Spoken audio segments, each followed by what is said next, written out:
con la participación de Juan Carlos Franco Montes de Oca, de la Biblioteca Nacional de Antropología e Historia de Lina, con el tema Las Glorias Nacionales, una empresa editorial intermitente.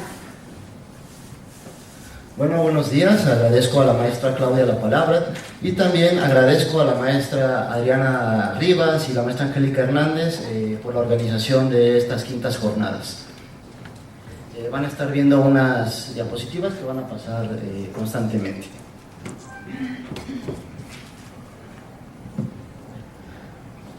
Glorias Nacionales, una empresa editorial intermitente.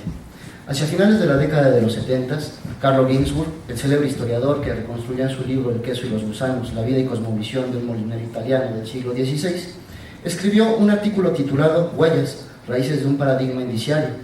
En ese texto, Ginzburg aseguró que todos los historiadores trabajamos sobre huellas o sobre indicios que poco a poco nos permiten captar una realidad más profunda. Estoy seguro que prácticamente todos los aquí presentes coincidimos con tal aseveración y que, en ocasiones, durante nuestras pesquisas nos hemos encontrado con pequeños detalles que arrojaron inesperadas luces sobre un panorama que creímos nebuloso o oscuro. Fueron precisamente ciertos detalles los que ayudaron a esclarecer la periodicidad y el número de entregas de un proyecto periodístico, artístico y literario denominado Las Glorias Nacionales, Álbum de la Guerra. Las mentes creativas de este título fueron el caricaturista Constantino Escalante y el editor Ezequiel Iriarte, dos figuras icónicas dentro del mundo editorial del siglo XIX mexicano. Ambos vivieron en carne propia la guerra de intervención francesa acaecida en 1862 y seguramente se emocionaron con el triunfo de la batalla del 5 de mayo. En consecuencia, consideraron necesario difundir gráficamente las luchas entabladas entre el ejército francés y el nacional. Advirtieron a sus lectores que era su deber, un deber de mexicanos, recoger y consignar los hechos de esta lucha gloriosa y escribir las páginas de esta grandiosa historia. Fue así como surgió esta serie litográfica que perpetuó artísticamente, en dos épocas, algunos de los acontecimientos bélicos que tuvieron lugar entre 1862 y 1866 durante la Guerra de Intervención Francesa y el Imperio de Maximiliano. La experiencia no solo fue visual, también fue literaria. Cada una de las estampas se acompañó de un texto emanado de la pluma de hábiles escritores. Los nombres de los participantes fueron, por la primera época, Florencio M. del Castillo, Pantaleón Tovar, Joaquín Alcalde y Antonio Carrión, mientras que en la segunda, las palabras corrieron a cargo de Guillermo Prieto e Ignacio Manuel Altamirano. Ambos discursos, el iconográfico y el textual, buscaron, además de un exitoso negocio, la unificación nacional en contra de un enemigo en común, representado en ese momento por los invasores franceses. Los autores auguraron el éxito de su trabajo y para conseguirlo apelaron, según sus propias palabras, al sentimiento mexicano, al patriotismo, para que sea el protector de esta obra. Dijeron también que, a diferencia de escultores o arquitectos que hacen su obra en materiales durables para la posteridad, se ofrece en frágil papel este monumento escrito, un monumento que levantamos a México. Lamentablemente, la fragilidad de este papel provocó que tan solo unos cuantos ejemplares de esta publicación llegara hasta nuestro tiempo, perdiéndose en muchos de los casos los textos que los acompañaron, por lo que en la actualidad esta obra es considerada de suma rareza por los estudiosos de la prensa decimonónica nacional. Dicha circunstancia devino en el desconocimiento del número exacto de las entregas generadas por este proyecto editorial. Algunos investigadores supusieron que se generaron semanalmente entre julio y noviembre de 1862 y que fueron reeditadas íntegramente en 1867 tras el triunfo de la República sobre el Imperio. Otros más aseguran aún que se desconoce el orden de la aparición y el número de las mismas, esperando a que con el paso del tiempo aparezcan nuevas escenas que vengan a complementar las ya conocidas. En el 2012, durante el marco del 150 aniversario de la batalla del 5 de mayo en Puebla, estas litografías fueron bastante socorridas por investigadores y editores, pues sus hermosas vistas resultaban idóneas para ilustrar los proyectos conmemorativos que en ese tiempo se gestaban. También se pretendía publicarlas íntegras, pues en sí mismas son una fuente histórica. Sin embargo, la incertidumbre sobre cuántos fascículos habían visto la luz seguía en el ambiente, ya que tanto en repositorios nacionales como extranjeros solo se hallaban unas cuantas entregas. Fue así como al azar me llevó a consultar aquellas que en el archivo histórico de la BNH se hallan resguardadas. Al revisar la pequeña colección, me sorprendió descubrir que cada una de las entregas estaba acompañada de su respectivo texto y que contaba aún con las guardas o camisas originales que las guarecieron al momento de su expedición. mismas que informaban en una tipografía jerarquizada que el álbum estaría compuesto por batallas, asaltos, episodios, escenas, trajes, retratos, planos, vistas de sitios pintorescos, poblaciones, etc. Con tantos tópicos a la vista, lo más lógico era pensar que las 11 entregas desplegadas frente a mí resultaban insuficientes para cubrir las expectativas anunciadas.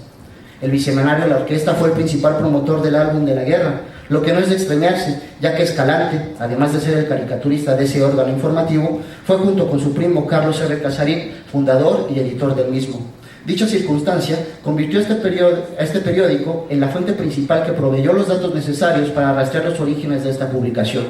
Gracias a sus páginas, sabemos que una vez pasada la batalla del 5 de mayo de 1862, Constantino y Esiquio, cual si fueran reporteros de guerra, viajaron hacia los terrenos donde se llevaron a cabo los enfrentamientos bélicos, con la finalidad de elaborar una vista que recreara la acción del 5 de mayo, misma que según el testimonio del Monitor Republicano, fue elaborada en gran formato, denominado por ellos mismos como un pliego cuádruple. Al juzgar por las dimensiones, esta litografía es la que en ocasiones puede encontrarse coloreada bajo el título de Batalla ganada a los franceses en las inmediaciones de Puebla el 5 de mayo de 1862. Si bien es cierto que la estampa es de la autoría de Escalante, no considero, como lo aseguran otros autores, que esta fuese la primera entrega de las glorias nacionales. Sin embargo, creo que el éxito obtenido por su venta inspiró a los editores para crear este proyecto de largo aliento, cuyo prospecto vio la luz el 16 de julio de 1862, asentándose exactamente la misma información que las guardas ya mencionadas. Antes de proseguir, debo decir que los números anotados con tinta ferrogálica en algunos de estos forros resultaron fundamentales para determinar el orden de las entregas, pues al cruzar información fueron coincidentes con la realidad. El costo de cada una de las vistas fue de 4 reales en la capital y 6 en los demás estados de la República. Su producción resultó sumamente accidentada desde el principio, pues la muerte del padre de Escalante retrasó la primera entrega, misma que finalmente fue puesta al público el 1 de agosto de 1862.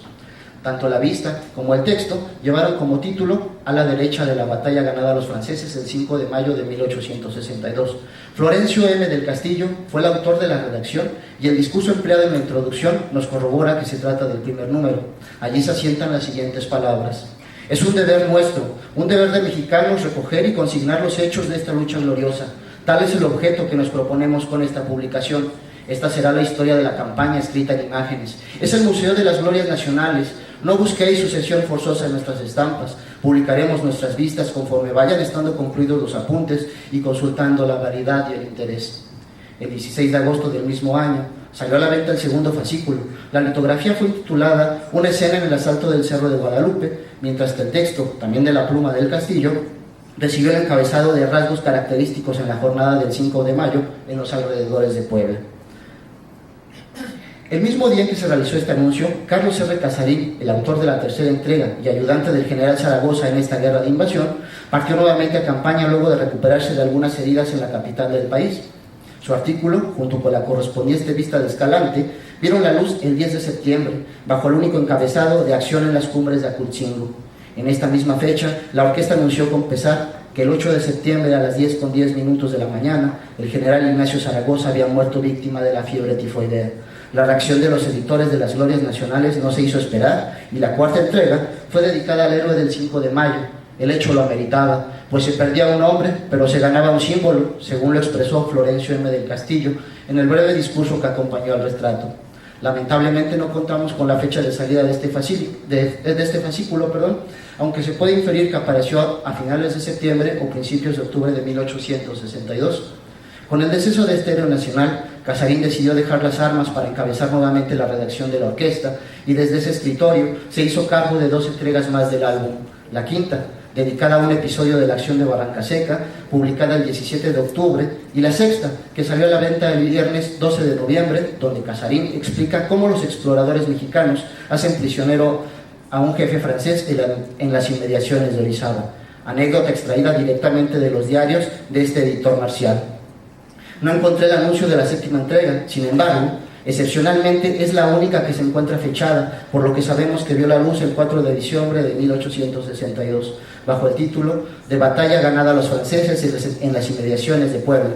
La narración llevó por nombre Asalto del Cerro de Guadalupe, dado por el ejército francés, y derrota de este por los mexicanos, el cual corrió a cargo de Pantaleón Tobar, personaje que asistió al general Zaragoza como secretario hasta su muerte. Entre enero y marzo de 1863 salió el 8º fascículo que ilustró la derrota de la vanguardia del ejército francés por los guerrilleros al mando de Rivera en Cruz Blanca, cuyo pasaje estuvo a cargo de Joaquín M. Alcalde. El 25 de abril de 1863, la orquesta comunicó la salida de la entrega número 9 de esta publicación periódica. Antonio Carrión, en ese tiempo redactor en jefe de la orquesta, se hizo cargo de las palabras que acompañaron la vista nombrada dispersión de las columnas francesas frente al fuerte de San Javier en Puebla, la noche del 26 de marzo de 1863. En esta ocasión, Escalante tomó las referencias para su litografía cuando acudió personalmente al acto de distribución de medallas el 5 de mayo y contó además con la asesoría del entonces coronel Vicente Riva Palacio, quien le ofreció información relevante para su composición. La situación política del país influyó irremediablemente en el devenir de las glorias nacionales. El 17 de mayo, el general Jesús González Ortega rindió la plaza de Puebla al general Forey e inmediatamente fue tomada por el ejército invasor y ya sin interrupciones, este avanzó hacia la capital. En junio, la regencia encabezada por el arzobispo Antonio Labastida y Dávalos se instaló en la Ciudad de México y prohibió la exposición de episodios de la guerra en los comercios del país. A partir de ese momento, tanto la orquesta como las glorias nacionales suspendieron su publicación. Este hecho marcó el final de la primera época de este álbum de la guerra. Como ya lo había mencionado anteriormente, la segunda época tuvo su origen cuando la República triunfó sobre el imperio de Maximiliano. Apenas sucedió este hecho, el ya general Vicente Riva Palacio tomó la responsabilidad de ser redactor en jefe de la orquesta, la cual volvió a imprimirse desde el 26 de junio de 1867, recuperando poco a poco la normalidad de su rutina. Como siempre, Escalante se hizo cargo de las caricaturas de la publicación y el 2 de enero de 1868 se anunció la venta de los pocos ejemplares que quedaron del álbum a un costo de 4 pesos la colección completa. A fines del mismo mes se anunció la continuación de las glorias nacionales, cambiándosele el subtítulo de Álbum de la Guerra por el de Álbum de la Segunda Guerra de Independencia, advirtiéndose además al lector que no se trataba de las publicadas anteriormente, pues esa obra fue suspendida luego de la ocupación de la capital por los invasores. El nuevo proyecto anunció entonces litografías que incluirían las vistas de Zitácuaro, la de Santa Gertrudis, la de Santa Isabel, el sitio de Querétaro y el de México. También prometía textos emanados de las plumas de Riva Palacio, Paino, Prieto e Ignacio Ramírez. Incluso aseguraron que en esta ocasión la periodicidad sería semanal. Desafortunadamente, el objetivo no se cumplió. El primer número apareció el 14 de marzo con la vista de una de las batallas libradas por Riva Palacio y un texto introductorio de Ignacio Manuel Altamirano. 3 minutos. Gracias. El segundo se publicó casi 3 meses después con la vista de la batalla de la Carbonera y con las palabras de Guillermo Prieto en la introducción. Altamirano, en su obra titulada Revistas Literarias, atribuyó a la pereza de Escalante, que es tan grande como su talento, el incumplimiento del prospecto. Después de tan duras palabras, el escritor atenuó un poco su declaración, diciendo que no existía una cultura para ilustrar la historia del país a través de la fotografía como se hacía en Europa, y en consecuencia, los dibujantes debían recorrer grandes distancias para realizar sus estudios. En el momento en que Altamirano hizo estas declaraciones, 31 de julio de 1868, tal y como él mismo lo afirmó, solo se habían publicado las 2 entregas mencionadas. El tiempo transcurrió, pasaron los meses de agosto y septiembre sin tener alguna novedad en la publicación de las entregas, hasta que el 29 de octubre, una terrible noticia consternó a la comunidad liberal mexicana. Ese día, a las 2 de la mañana, expiró a los 32 años de edad Constantino Escalante, como consecuencia de un fatal accidente que tuvo junto a su esposa cuando abordaba el vagón de un tren. El 11 de noviembre, con pesar, la orquesta anunció a sus lectores la muerte de este artista, cuya habilidad había dado forma a cada una de las 11 litografías que conforman este álbum de guerra. Irremediablemente, el fatídico hecho dejó trunco este proyecto y marcó abruptamente el término de las glorias nacionales. Una empresa editorial intermitente que nos legó las impresiones de varios hombres que vivieron en carne propia la guerra de intervención. Gracias.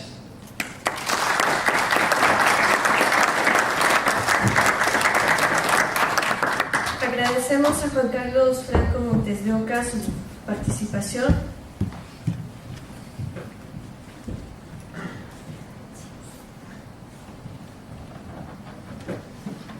Vamos a continuar y a finalizar las ponencias México durante el Segundo Imperio, el barón Van der Smissen y el conde Kevenhula. Trabajo hará una comparación de las vivencias y experiencias que fueron plasmadas por un par de militares extranjeros en todas sus obras durante su estancia en México en el periodo del imperio de Maximiliano de Habsburgo. Una de ellas es Recuerdos de México, 1864-1867, escrita en 1892 por el belga Alfred Louis Adolphe Graf Baron van der Smissen. Sin embargo, a falta del texto original, me remitiré a la edición de Marta Zamora, quien en 2016 le agregó el subtítulo de Alfred van der Smissen, coronel belga y supuesto padre del hijo de la emperatriz Carlota. Esto con la intención de atraer la curiosidad morbosa del lector, ya que en su introducción Zamora asegura que del resultado de una relación amorosa entre el varón y la emperatriz nació un hijo que nunca fue reconocido legalmente, el general Maxime Weygand, pero que gracias a sus protectores y padres adoptivos tuvo una vida brillante, aseveraciones que Zamora no logra comprobar del todo. Según el mismo van der Smissen, su libro, escrito 28 años después, lo hizo con la intención de exponer, cito, imparcialmente lo que tuve ocasión de presenciar y aprender en México, cierro cita, y responder a las preguntas de en quién debió recaer la responsabilidad del drama de Querétaro y si fue verdad que la emperatriz Carlota fue envenenada. Cuestiones que no solo no contestó, sino que ni siquiera tocó estas temáticas en su libro. La otra obra es 3 años en México, de la autoría del conde austriaco Johann Carke-Benhur-Melch, mejor conocido como Carke-Benhuler. Al igual que en el caso anterior, el título original fue cambiado por su editora, Brigitte Handmann, quien en 1983 lo publicó con el siguiente nombre, con Maximiliano en México, del diario del príncipe Carke-Benhuler, 1864-1867. Al igual que en la otra obra, en esta también se alude a una relación amorosa del autor, quien no solo la acepta, sino que menciona que una de las razones por las que se quedó en el país fue porque se enamoró de Leonor Díaz Mercado, quien después tuvo un hijo a pesar de que ella era casada.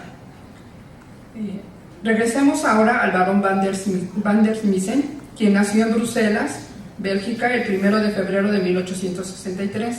Desde muy joven fue militar de carrera, por lo que en 1855 participó en las filas de la Legión extranjera de Kabylie, Argelia.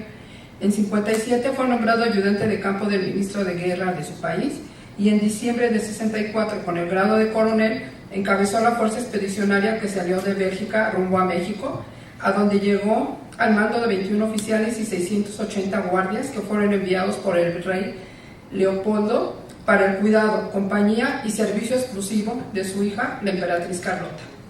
De ahí que la comitiva no tuviera fines bélicos, aunque días después el mismo varón, según consta en Recuerdos de México, solicitó a Maximiliano que lo enviara a las batallas militares, a donde llegó el siguiente enero. Dicha petición descarta la conjetura de varios autores de que el archiduque lo alojó de su esposa por sospechar de una infidelidad con él.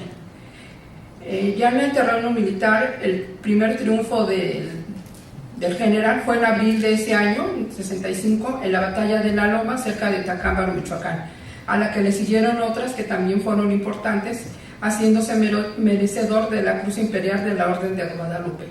Aunque su participación militar terminó el 10 de marzo de 1867, fecha en que regresó con sus tropas derrotadas a Bélgica después de haber convivido con los mexicanos durante casi 3 años. Regresemos nuevamente a van der Smissen. Cuando él llegó a Veracruz se sorprendió de todo lo que vio y lo que escuchó, aunque hubo cosas que no alcanzó a concebir, como la falta de vías de comunicación y que las personas se trasladaran por malos caminos o que las diligencias fueran interceptadas por asaltantes comunes o juaristas. Diferencia que afirma el varón jamás pudo establecer entre estos dos.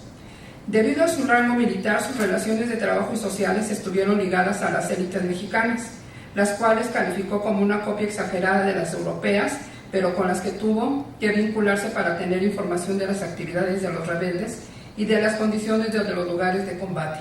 Su grupo más cercano fue el de los hacendados y sus administradores. a quienes vio como personas ricas pero sin instrucción. Su contacto con la gente común, por el contrario, fue esporádico, lo que hizo que la percibiera como algo ajeno a su entorno y a su persona. Otra de las cosas que el varón no alcanzó a comprender fue la disparidad geográfica del territorio, ya que para él ningún lugar era igual al otro, y cuando creía que conocía una región y no iba a encontrar diferencias en el terreno para sus ataques militares, resultaba que siempre aparecían sorpresas. De ahí su idea de que el México era un país muy grande y dentro de él había muchos otros, ya que el norte era distinto al sur y estos no eran del centro. El desconocimiento del territorio mexicano y de los combates en batalla hizo que el general los considerara que era una ventaja para los juaristas, a quienes admiró por luchar en lugares inhóspitos como ríos y montañas, al tiempo que les reconoció que en algunas batallas estuvieron mejor preparados que los franceses, como la del 5 de mayo de 63. Aunque en otras, como la de Morelia, que sucedió un año después, justificó las huestes francesas argumentando que su triunfo se dio gracias a la superioridad de la chusma que se unió a los republicanos. Algunos otros sucesos que desconcertaron de sobremanera al general belga fueron la celebración anticipada de los liberales por los triunfos que todavía no obtenían, al grado que los músicos tocaban en las batallas antes de saber si el resultado les había sido favorable, así como enterarse que en los momentos más difíciles de las milicias galo-mexicanas, las autoridades nacionales reclutaron prisioneros, bandoleros y vagabundos como voluntarios para ampliar sus fuerzas. La idea que personas de esas características se mezclaran con individuos instruidos y honrados con carreras militares o sin carrera, pero honestos e íntegros, promovidos por sus méritos en campaña, o bien con hombres adheridos a la lucha por convicción política, fue una combinación anómala que el varón nunca logró concebir.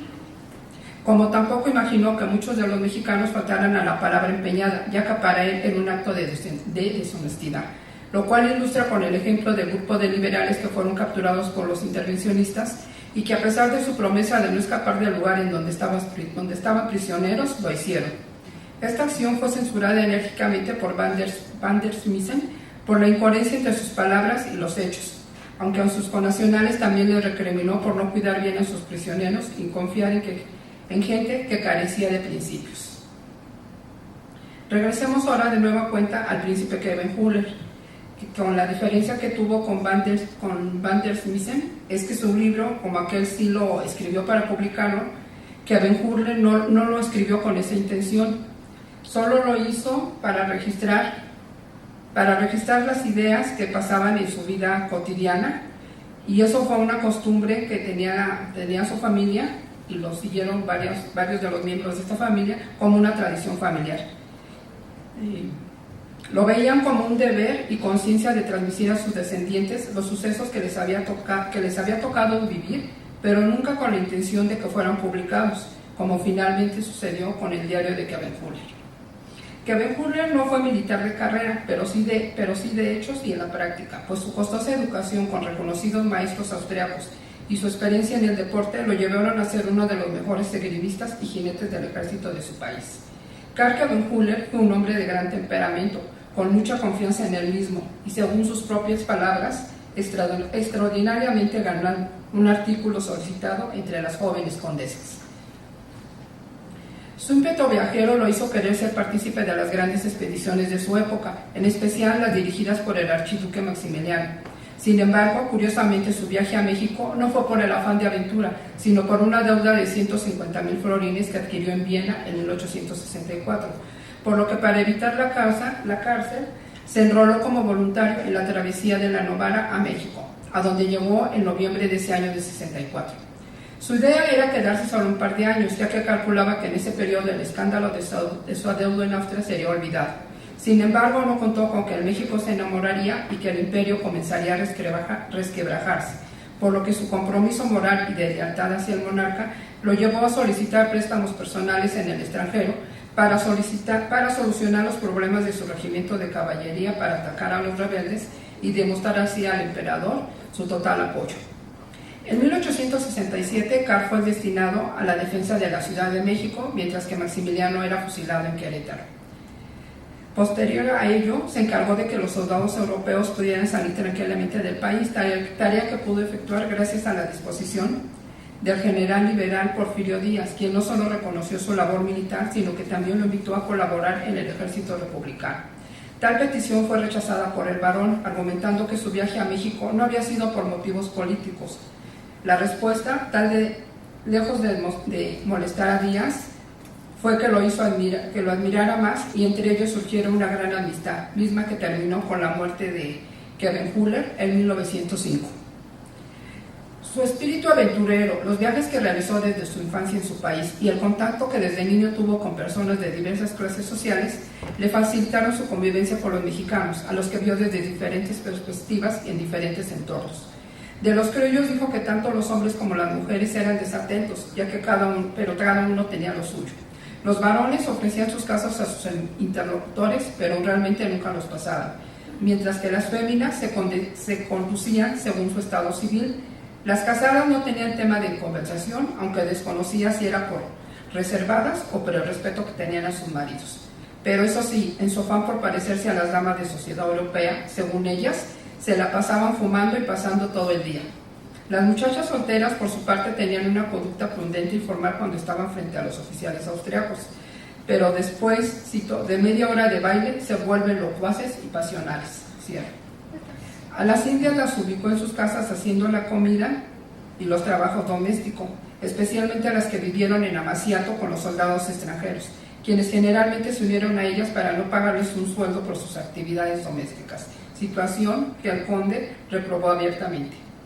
Otras dos cuestiones que impactaron tremendamente al general fueron la corrupción y la inseguridad del país, a pesar que reconoció que la primera también se dio de manera abierta con los intervencionistas. La corruptela mexicana la vio en todos lados y niveles, señalando cómo las autoridades correspondientes eran copartícipes, por eso no hacían nada para combatir. Los gobernantes mexicanos fueron gente miserable y banal, afirmó que se comprobó que se comportaron de acuerdo a los acontecimientos políticos y militares que les convenía, de forma rastrera o con arrogancia, sin importarles el empobrecimiento de sus habitantes. La corrupción en el terreno militar, que Abengourou lo ubicó principalmente en los generales, a quien consideró como los miembros más corrompidos y leales de la milicia mexicana, por lo que aseguró que todos tenían en la cara la palabra escrita traición con letras rojas y mayúsculas. En cambio, a los soldados los vio como los más afectados porque su rango era menor, estaban sujetos a las ilegalidades de las personas que ocupaban los grados superiores y como carecían de los recursos para dar lo que les exigían, si su situación se complicaba aún más, ya que muchos de ellos antes de entrar a la milicia habían sido zapateros, panaderos, astreros o tenían cualquier otro oficio. Bueno, también en el aspecto de los franceses también vio la corrupción, especialmente con Bazin, quien tuvo en la capital del país 2 almacenes de ropa y accesorios de moda que vendía a precios exorbitantes, además de que no pagaba impuestos y de que las ganancias obtenidas que obtenía las reinvertía, pero a sus empleados les daba precios muy bajos. El otro ejemplo que pone son los 250 millones de francos que Francia hizo a Maximiliano en 1865, aunque en la realidad el monarca solo recibió 70 millones debido a los intereses que se cobraron con anticipación. Bueno, a manera de conclusión, puedo decir que la opinión del barón de Van der Smissen tuvo de México fue que si bien era un país con cosas hermosas que lo habían asombrado, también era un lugar en donde la anarquía y la violencia estaban a la orden del día. Por eso, cuando el imperio mexicano se derrumbó y las tropas belgas emprendieron el regreso a su país, el comandante no lo pensó dos veces y se fue. Pues además, el cometido inicial de su viaje a México, cuidar a la emperatriz Carlota, había desaparecido cuando ella regresó a Europa en busca de apoyo para mantener su gobierno y el de su esposo.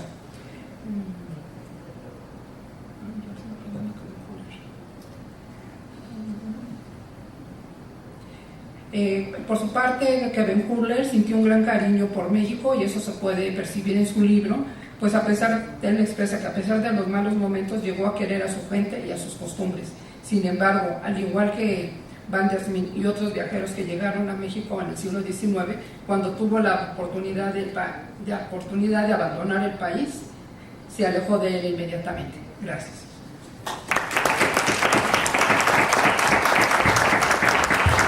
Muchas gracias, Angélica Hernández Pérez, por su aportación. Bien, sin mayor preámbulo, vamos a dar paso a una serie de preguntas. Por el tiempo, yo creo que iniciamos con 3 preguntas.